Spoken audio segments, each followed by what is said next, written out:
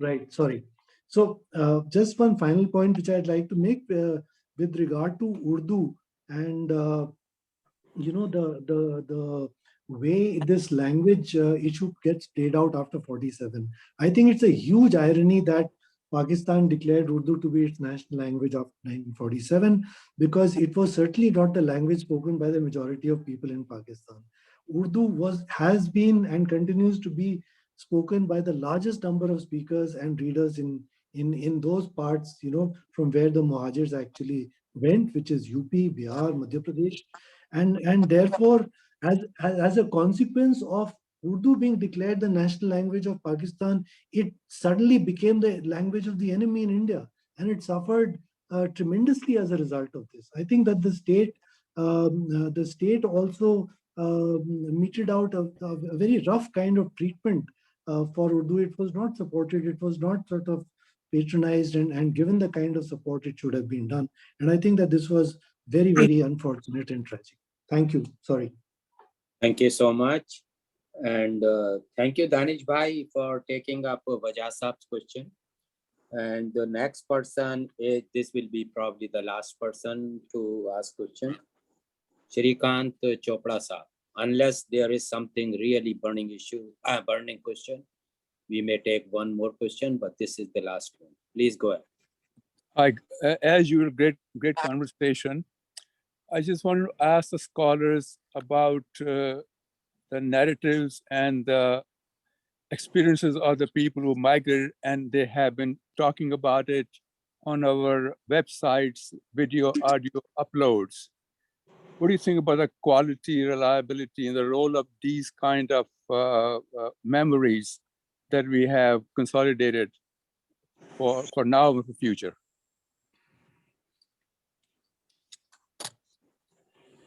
Yeah, so Razi Bhai would like to remind that this session will be available on YouTube as well as on our website. Razi Bhai, that was the last question, I think. Nobody else? It's I think that's okay. It's over 2 hours, or yes, 2 hours. Session is a long session. Probably everybody is tired. More so in India and Pakistan. India is a little bit more late, 30 minutes.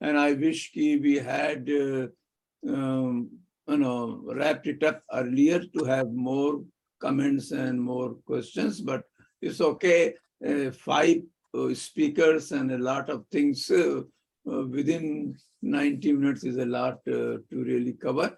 Maybe we should have more sessions like this, that we have to figure it out.